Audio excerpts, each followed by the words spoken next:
Hello guys, नमस्ते, नमस्कार, सत श्री अकाल, गुड इवनिंग। तो आज हम डिस्कस करने जा रहे हैं, हमारा एक एमएससी प्रीवियस का एक टॉपिक है new liberalisation and Indian agriculture. तो यहाँ हम देखने जा रहे हैं कि लिबरलाइजेशन की प्रोसेस के बाद इंडियन एग्रीकल्चर का पैटर्न कैसा रहा, क्या बदलाव आए और क्यों आए। तो कहीं ना कहीं लिबरलाइजेशन की प्रोसेस है वो काफ़ी एक टिपिकल कंडीशन के बाद ये आपको देखने को मिलती है। तो अगर हम बात करते हैं इसकी थोड़ी सी हिस्टोरिकल बैकग्राउंड की, तो जब हमारा देश 1991 के अंदर एक आर्थिक मंदी से गुजर रहा था, तो काफ़ी टिपिकल कंडीशन वहाँ पर उस टाइम बनी हुई थी। तो उस टाइम हमारे पास केवल इतनी ही धनराशि या विदेशी मुद्रा उसको बोल सकते हैं बची हुई थी, जो कि हमारे पूरे देश को चलाने के लिए लगभग 15 से 18 दिन के लिए ही काफ़ी थी। यानी बहुत ही टिपिकल कंडीशन वहाँ पर उस टाइम बन गई थी। तो उस टिपिकल कंडीशन से निकलने के लिए उस टाइम हमारे देश के जो प्राइम मिनिस्टर थे वो डॉक्टर नरसिम्हा राव थे, और उनके सदस्यता में एक काफ़ी हाई लेवल की मीटिंग हुई और उसके अकॉर्डिंग एक न्यू पॉलिसी लेके आई गई। यानी उस पॉलिसी का नाम होता है न्यू इकोनॉमिक पॉलिसी, नई आर्थिक नीति। ये नई आर्थिक नीति काफ़ी सारे चेंजेस लेके आएगी हमारी इकोनॉमी को सुधारने के लिए, और ये इकोनॉमी कहीं ना कहीं जुड़ी हुई है काफ़ी मेन चीज़ों से।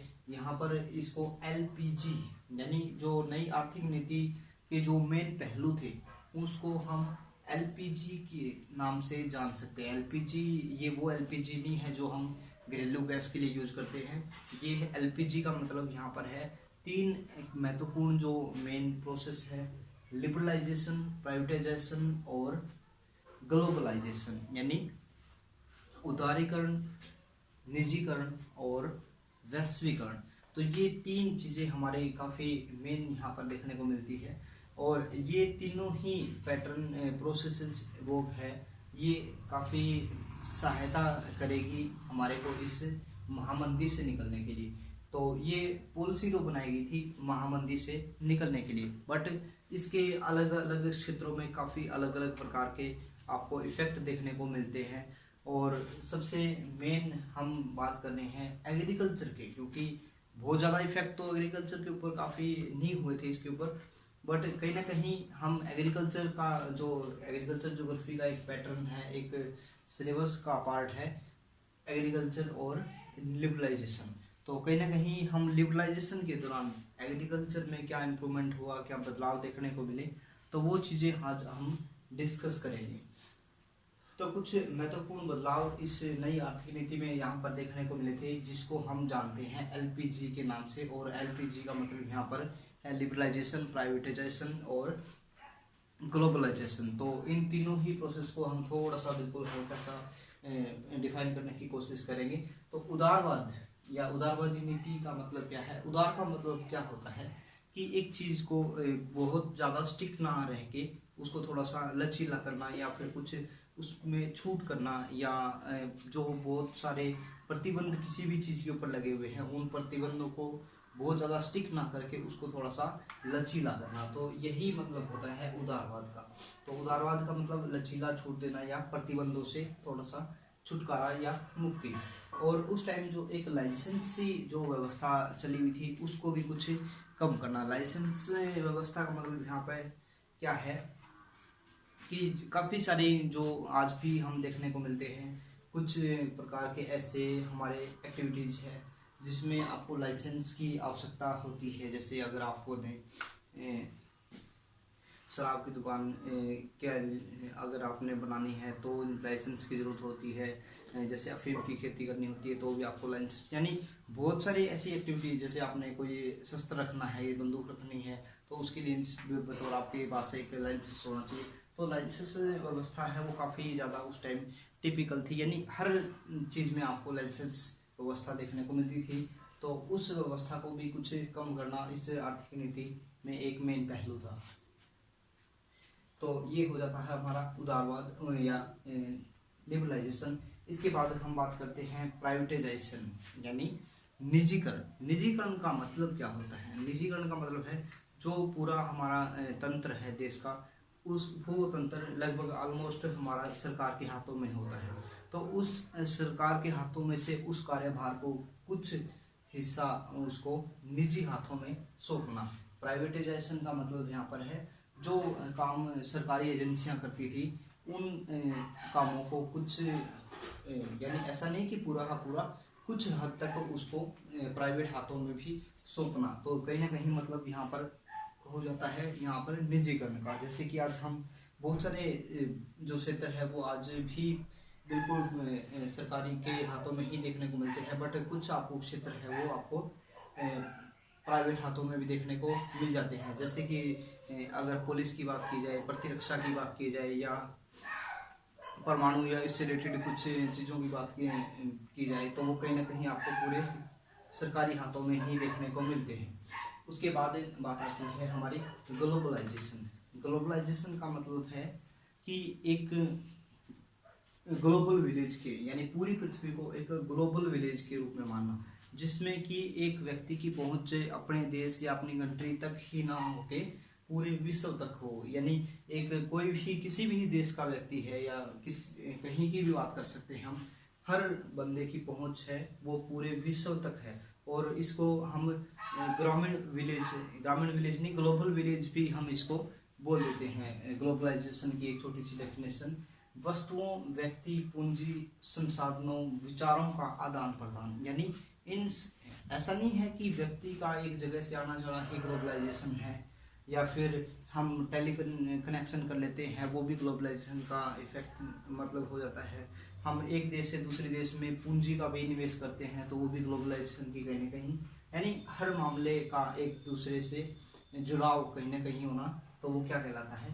वैश्वीकरण या ग्लोबलाइजेशन। तो कहीं ना कहीं ये पूरे ही पार्ट, इस तीनों ही पार्ट किस चीज़ के हैं? ये नई आर्थिक नीति के थे, और इस नई आर्थिक नीति से काफ़ी चेंज पूरे देश में देखने को मिले। तो कहीं ना कहीं हम जो बात कर रहे हैं मेन इम्पैक्ट लिबरलाइजेशन के इंडियन एग्रीकल्चर के ऊपर आपको क्या क्या देखने को मिले, उनका हम थोड़ा सा डिस्कशन कर रहे हैं। तो सबसे पहला जो सबसे पहला ही पॉइंट है वो क्या है आपका? Rising of production of food grain. यानी आपको यहाँ पर फूड ग्रेन की जो प्रोडक्शन है उसमें काफ़ी बढ़ोतरी यहाँ पर आपको होती हुई दिखाई देगी लिबरलाइजेशन के बाद। आपने शायद एक क्वेश्चन माइंड में आया होगा कि हरित क्रांति फूड ग्रेन में, तो हमने हरित क्रांति के दौरान ही काफ़ी बढ़ोतरी या प्रोडक्शन काफ़ी करना शुरू कर दिया था, बट कहीं ना कहीं हरित क्रांति की हम बात करें तो वो पूरे देश में ना फैल के कुछ स्टेट तक ही वो पॉसिबल हुई। यानी बहुत सारे स्टेट उसका फायदा नहीं उठा पाए, कुछ ही स्टेट से, जैसे हरियाणा, पंजाब, यूपी वगैरह। तो इन स्टेट के अलावा जो बहुत सारे दूसरे क्षेत्र थे उसमें भी फूड ग्रेन के मामले में काफ़ी ज़्यादा इंक्रीज होता हुआ आपको दिखाई देगा प्रोडक्शन में। दूसरा आता है आपका इंक्रीजिंग ट्रेंड इन हॉर्टिकल्चर आउटपुट। हॉर्टिकल्चर आउटपुट का मतलब जो आपकी बागवानी से रिलेटेड जितने भी प्रोसेस है या जो आपकी एक्टिविटीज है हो गया, जैसे आपने फलों की एग्रीकल्चर कर रखी है या फ्लोरिकल्चर आपने कर रखी है, तो उनके आउटपुट में भी आपको काफ़ी इंक्रीजिंग होता हुआ दिखाई देगा। और कहीं ना कहीं यहाँ पर इन चीज़ों का हम डिस्कस क्यों कर रहे हैं? क्योंकि जो हमारे काफ़ी आपने सुने होंगे कि एक्सपोर्ट इंपोर्ट का प्रोसेस है जो आपके काफ़ी मेवे टाइप के हैं, क्योंकि इंडिया के अंदर आपको बहुत सारी अलग अलग प्रकार की वैरायटी देखने को मिलेंगे, सूखे फल वगैरह हैं, वो पूरे वर्ल्ड के अंदर आपको एक्सपोर्ट होते हुए दिखाई देंगे।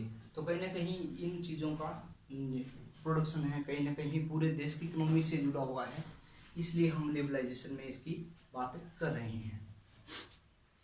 इसके बाद आता है इसकी बात डाइवर्सिफिकेशन ऑफ एग्रीकल्चर। यानी अभी हमने बात की कि फूड ग्रेन के अंदर हमने बहुत ज़्यादा इम्प्रूवमेंट किया, अभी बात कर रहे हैं कि डाइवर्सिटी। यानी डाइवर्सिटी का मतलब तो इसका थोड़ा सा उल्टा हो गया, बट कहीं ना कहीं डाइवर्सिटी का मतलब यहाँ पर नेगेटिव ना होकर पॉजिटिव है। यानी आपको हर प्रकार की एग्रीकल्चर, यानी जरूरी नहीं है कि आपको हर खाद्यान्न ही खाद्यान्नों में भी आपको अलग अलग प्रकार की वैरायटी, आपको राइस, मेज या फिर वीट, हर प्रकार की एग्रीकल्चर यहाँ पर देखने मिलेगी।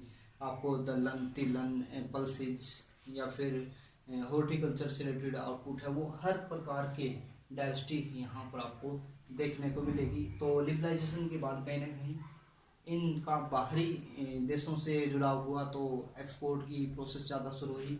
और कहीं ना कहीं एक्सपोर्ट क्यों, लिबरलाइजेशन के बाद हम इतनी बातें क्यों कर रहे हैं एक्सपोर्ट की, क्योंकि कहीं ना कहीं जो टैक्स, लिबरलाइजेशन का मतलब हो जाता है कि अगर हमने लिबरलाइजेशन, अगर मान लो कि लिबरल नहीं है, रूल्स लिबरल नहीं है, यानी बहुत ज़्यादा टाइट रूल है किसी भी चीज़ के एक्सपोर्ट या इंपोर्ट के, तो हम बड़ी रिस्क वाला काम हो जाता है एक चीज़ को एक्सपोर्ट या इंपोर्ट करना, और काफ़ी कॉस्टली भी होता है, क्योंकि उसके अगर टिपिकल रूल है तो कहीं ना कहीं जो हमारा कॉस्ट है वो भी काफ़ी ज़्यादा महंगा हुआ, टैक्स है वो भी काफ़ी ज़्यादा मिलेंगे। तो उन चीज़ों को अगर थोड़ा सा लिबरल कर दिया जाए तो आपको एक्सपोर्ट इंपोर्ट वाली जो प्रोसेस है वो थोड़ी सी आसान हो जाती है।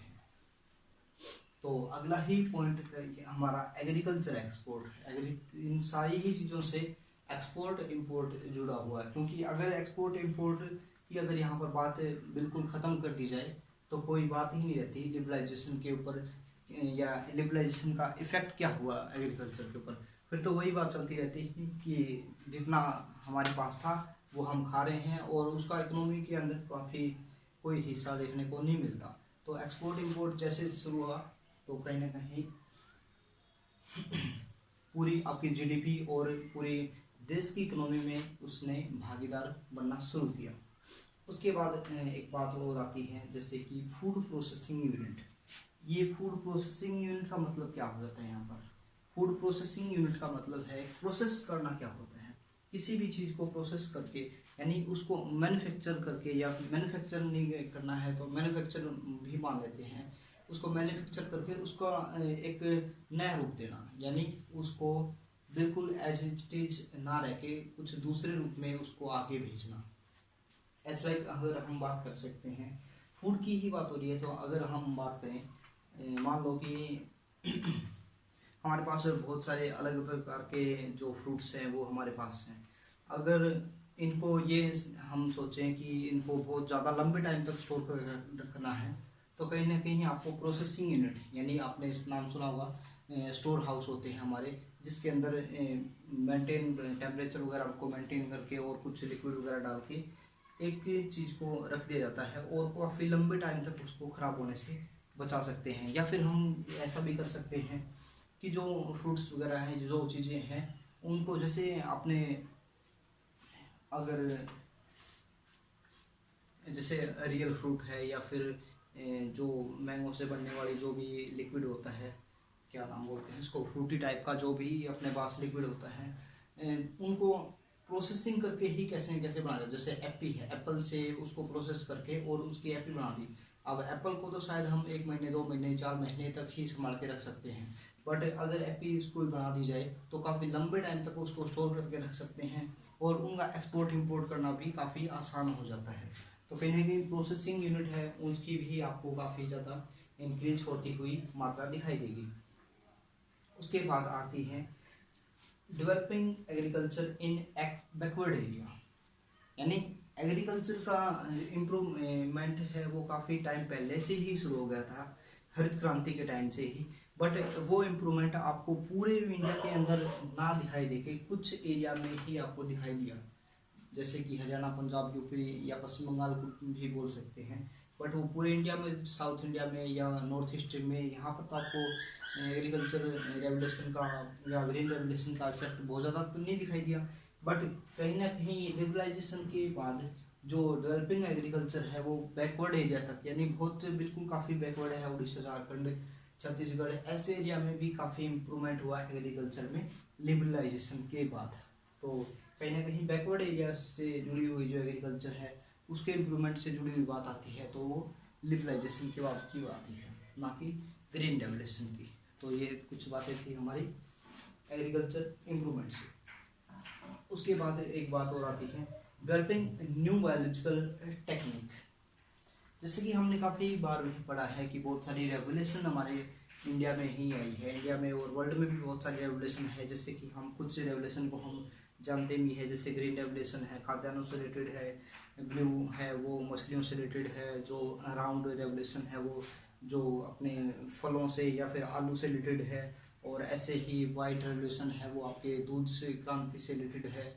तो कहीं ना कहीं बहुत सारी अलग अलग प्रकार के रेवोल्यूशन एग्रीकल्चर या उसके जुड़े हुए क्षेत्रों से आई है, बट कहीं ना कहीं ये भी एक टाइप की रेवोल्यूशन है। इसको हम बोलते हैं gene revolution. Developing new biological technique. Biological technique का मतलब यहाँ पर किसी भी प्रकार के पौधे हैं उसके आनुवंशिकता जो उसके जो जैविक तत्वों में संकरीकरण करके उसके बहुत ज़्यादा बेटर बीजों को तैयार करना, यानी बेस्ट बीजों को। जैसे हम बात करें आज से अगर 50 साल पहले की, तो शायद आपको हाइब्रिडेशन वाली चीज़ें हैं वो बिल्कुल ना के बराबर देखने को मिलती थी, यानी बिल्कुल नॉर्मल ही क्रॉप्स होती थी और उनका प्रोडक्शन भी काफ़ी लिमिटेड सा होता था। बट आज हाइब्रिडेशन और संकरीकरण के कारण आपको क्या दिखाई दिया कि वही फसलें हैं, वही एग्रीकल्चर है, बट आज के प्रोडक्शन में और उस टाइम के प्रोडक्शन में आपको दिन रात का अंतर दिखाई दिया है। तो वो कहीं ना कहीं बायोलॉजिकल टेक्निक यानी जीन रेवोल्यूशन से जुड़ी हुई एक चीज़ है। उसके बाद एक और बात है, एक तो नहीं है, दो तीन बातें और हैं।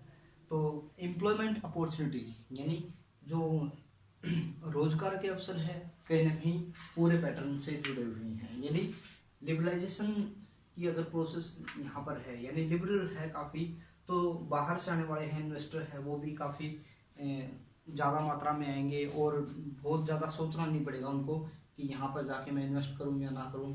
तो इन्वेस्टर जितना ज़्यादा आएंगे तो कहीं ना कहीं, और एग्रीकल्चर जितनी ज़्यादा डेवलप होगी तो उसके लिए आपको काफ़ी टेक्निक भी चाहिएगी, इंस्ट्रूमेंट भी चाहिएंगे, पेस्टिसाइड, फर्टिलाइजर, ये ट्रैक्टर्स, मशीनरी, बहुत सारी अलग अलग चीज़ चाहिएंगी। अब ऐसा तो नहीं है कि ये चीज़ हम घर पे तैयार कर सकते हैं, ट्रैक्टर हम घर पे नहीं बना सकते, या फिर पेस्टिसाइड है, फर्टिलाइजर है, जो भी चीज़ें हैं किसी प्रोसेसिंग यूनिट में ही बनेगी। तो प्रोसेसिंग यूनिट जितनी ज़्यादा होगी या इन्वेस्टर ज़्यादा आएंगे तो हमारे पास एम्प्लॉयमेंट अपॉर्चुनिटी है वो काफ़ी ज़्यादा देखने को यहाँ पर आपको मिलेगी। उसके बाद एक और बात आती है ग्रोइंग वॉल्यूम ऑफ सब्सिडीज, यानी यहाँ पर जो सब्सिडीज का मतलब क्या है कि सब्सिडीज वो एक राशि होती है जो आपको गवर्नमेंट देती है, एक अनुदान राशि होती है।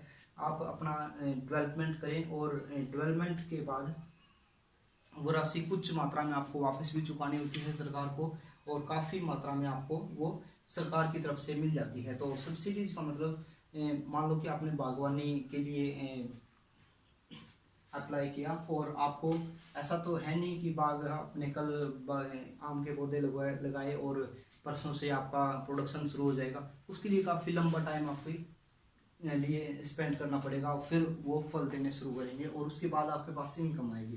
तो जो टाइम आपने बीच में स्पेंड करना है और जो आपने एक काफ़ी बड़ी अमाउंट लगानी है, तो ऐसा तो सब्सिडीज वगैरह है वो इससे ही हैंडल हो पाता है जो एक नॉर्मल छोटे, क्योंकि ये सब्सिडीज वगैरह है, ऐसा नहीं है कि आप बहुत बड़ी एक गवर्नमेंट जॉब में हो या फिर काफ़ी हाई क्लास से रिलेटेड हो और आपको सब्सिडी मिल जाती है, ऐसा नहीं है। सब्सिडीज कुछ स्पेशली ऐसे ही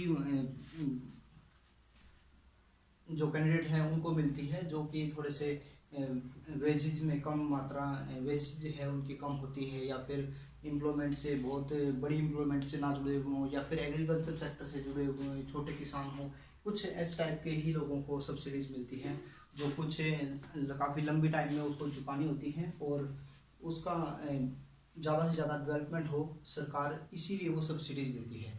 तो यहाँ पर एक बात आ रही है कि ग्रोविंग वॉल्यूम, यानी लगातार सरकार है वो वॉल्यूम बढ़ाती जा रही है सब्सिडीज की, यानी आज 1 लाख थी उसके अमाउंट तो अगले साल 2 लाख, 3 लाख, 4 लाख, ऐसे हर साल कुछ ना कुछ अमाउंट बढ़ा रही है। ये एक ऐसी ही बात है जैसे आपका क्रेडिट कार्ड है, अगर आपने एक बार क्रेडिट किया पूरा और आपने बड़े अच्छे एक कस्टमर की तरह भुगतान कर दिया, फिर नेक्स्ट टाइम आपके जो लिमिट है थोड़ी सी बैंक है वो अपने आप ही बढ़ा देंगे, क्योंकि बैंक को पता है कि कस्टमर अच्छा है और लगातार जितने की लिमिट बढ़ाते जाएंगे तो इसका ये भुगतान भी करता रहेगा। अगर आप शुरुआत में ही ऐसा करो कि आप क्रेडिट कार्ड लिया और पहली ही ट्रांजेक्शन पे आपने पूरी ट्रांजेक्शन कर ली और एक भी रुपया वापस नहीं चुकाया, तो शायद आपकी लिमिट तो बढ़ाना दूर की बात, आपका क्रेडिट कार्ड और सब कुछ ही वो बैन कर देंगे या ब्लॉक कर देंगे। सबसे लास्ट में एक बात आती है, growing trend of investment in agriculture.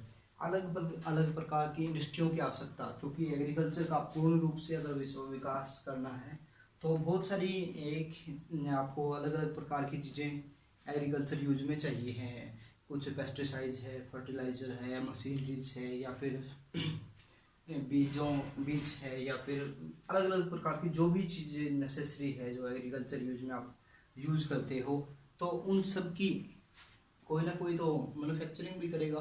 तो कहीं ना कहीं अगर सिस्टम बिल्कुल लिबरल होगा, काफ़ी लिबरल सिस्टम होगा, तो बाहर से आने वाले इन्वेस्टर है वो बहुत ज़्यादा नहीं सोचेंगे और अपना इन्वेस्टमेंट है वो किसी भी देश में जाके आराम से करेंगे और वहाँ का डेवलपमेंट करेंगे, क्योंकि वहाँ सिस्टम के लिबरल होने से दोनों ही चीज़ को फ़ायदा है। ऐसा नहीं है कि जो इन्वेस्टर आएगा उसी को फ़ायदा है, दोनों ही साइड फ़ायदा होता है। इन्वेस्टर अपना इन्वेस्टमेंट करता है और प्रोडक्शन शुरू करता है, बट कहीं ना कहीं ऐसा थोड़ी ना होता है कि इन्वेस्टर अपने साथ बहुत सारी पब्लिक को लेके आता है और एम्प्लॉयमेंट को लेके आता है।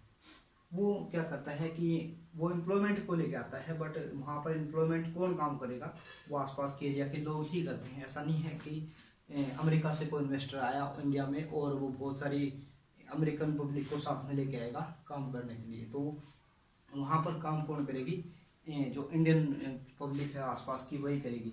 तो कहीं ना कहीं बेरोजगारी भी कम कर रही है और देश को एम्प्लॉयमेंट भी दे रहा है, और कहीं ना कहीं जो चीज़ें यूज होगी प्रोडक्शन में, जो भी चीज़ बनेगी कहीं ना कहीं यूज भी तो वो इंडिया में ही होगी। तो हर तरफ से डायरेक्टली हो इनडायरेक्टली हो वो कहीं ना कहीं फ़ायदा इन्वेस्टर को हो रहा है और साथ ही साथ देश को भी हो रहा है। तो इसीलिए देश ही इन चीज़ों को लिबरल करने का काम करता है। तो ये था हमारा आज का topic, liberalisation and Indian agriculture. तो लिबरलाइजेशन के बाद क्या क्या चीज आए, ऐसा भी नहीं है कि लिबरलाइजेशन के बाद जो हर प्रकार के पॉजिटिव ही आपके इम्पैक्ट हुए, यानी हर प्रकार के इम्पैक्ट हुए वो पॉजिटिव ही हो ऐसा ज़रूरी नहीं है। कुछ हो सकता है कि नेगेटिव इफेक्ट भी यहाँ पर आपको देखने को मिले हो लिबरलाइजेशन के। तो ये पूरा टॉपिक आपका हो जाता है लिबरलाइजेशन एंड इंडियन एग्रीकल्चर।